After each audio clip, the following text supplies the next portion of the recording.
Hello and welcome back to this channel Comic Books. Today, we will be doing a recap of a Marvel visual novel called Sabretooth, The Adversary Chapter 1.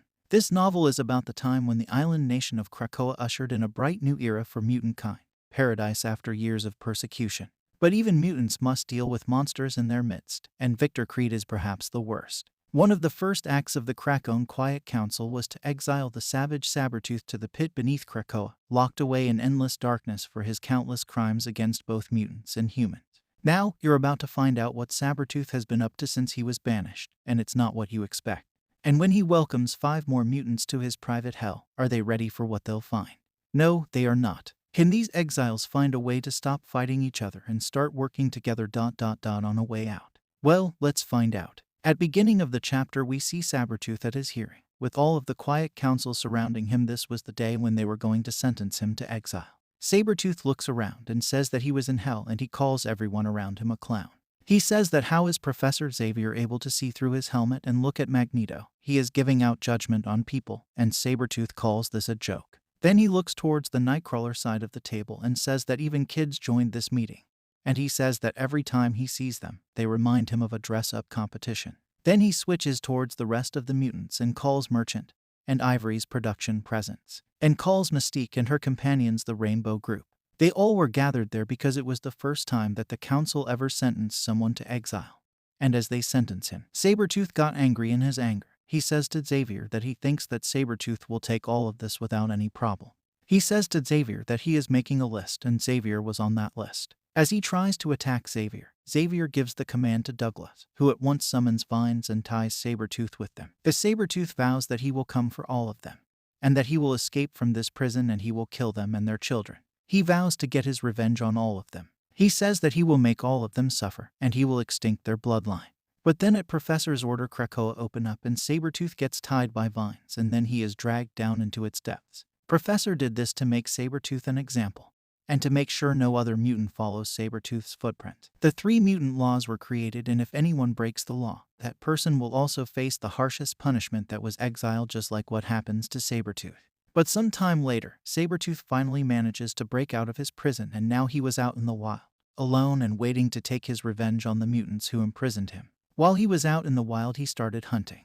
But unlike other people, he was hunting the biggest and the strongest predators that were roaming this land. Sabretooth soon sees a bear and attacks the bear with his bare teeth. The bear in pain bites Sabretooth, but Sabretooth was not going to let the bear go, so he quickly attacks the face of the bear with his claws and he kills it. But at this moment, the X-Men finds him, and after catching up to him, the X-Men attack Sabretooth so that they could bring him back. First, they try to use Jean Grey's powers to try to put Sabretooth in a sleeping state. She succeeds in doing so. This was all attempt to keep him asleep while they bring him back and to put him back in his prison once again. As they get closer to him, Sabretooth breaks free of Jean Grey's powers and attacks Cyclops. He knocks off Cyclops' eyewear, because of which Cyclops' powers get out of control. Sabretooth then uses Cyclops as some sort of laser projection and easily incinerates the rest of the team, except the Nightcrawler. After seeing all of this, an angry Nightcrawler goes in to attack Sabretooth. Nightcrawler attacks Sabretooth's heart and thinks that he will die because of this, but Sabretooth says that he has more than one heart. He further says that Nightcrawlers are only powerful when they are close to a person and are touching a part of one's body, but this was where Sabretooth was at his best. He was an expert in close combat, and he bites Nightcrawler's neck and tears it apart. Then he throws Nightcrawler's body to the side. Then he pulls out the hand of Nightcrawler along with his heart. Sometime later, we see Sabretooth in chains and put in jail. He doesn't know what was going on. Sabretooth assumes that after the fight, he was caught when he was in his comatose state and when he was healing up. These people must have found him and brought him here. Soon Cypher comes inside the room and pretends to be a doll. Cypher tells Sabretooth that he is representing the state, and the state feels like Sabretooth has been judged a little too harshly. Then Cypher asks Sabretooth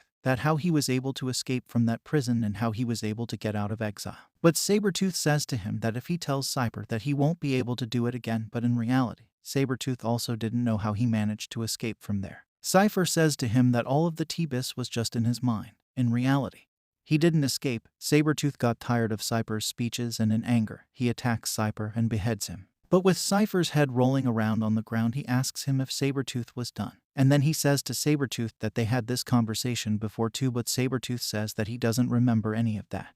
Cypher tells him that it was because Krakoa was always making sure that Sabretooth's memory gets wiped out every time. It was being done so that Sabretooth may go mad after getting confused by all of this. Then Cypher proposes a deal to Sabretooth and tells him to sign the papers. He says that Krakoa can't exactly go against Professor Xavier's order, but Krakoa can still give Sabretooth back the freedom of his mind. So after this, he will remember every. Sabretooth accepts the offer because although he will still be in prison, he will have mental freedom and he won't go insane because of this. During this conversation, Cypher says something pretty interesting. He says that Charles Xavier has come to the conclusion that doing what they did to Sabretooth simply won't be done anymore. The Sabretooth is the only and that they will never take it to this extent.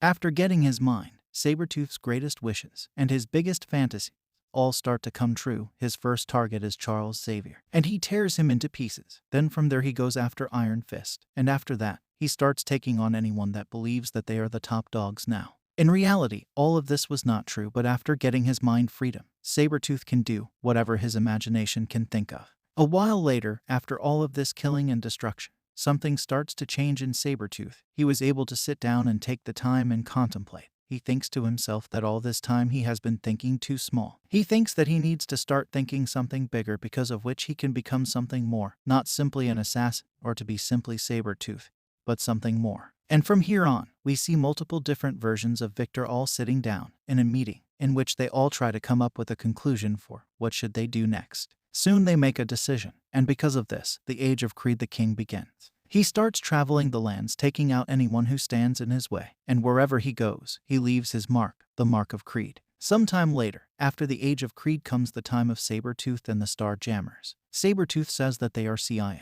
but in space. On the other hand, while Sabretooth was busy imagining doing all of this, people in Krakoa are beginning to see a ghost. Ghost of Sabretooth, and what appears to be happening is that everything he is dreaming up, every fantasy that he is creating has been manifesting in some form. No one knew what was going on, but at the same time, Victor has truly found his home. Although his body was thrown into the pit, his mind chose to go even lower. This time, Sabretooth has created Krakoa in hell, and the king of hell is Sabretooth himself. Every day he watches the torture and torment of everybody he can imagine while he is sitting upon his throne and watching this punishment dealt out. It was going like this until something happened, something that has never happened before. The sky begins to crack, and from that crack we see objects appearing to fall from the sky. With our Kirk-own Satan going to find out what THS, we see 5 individuals.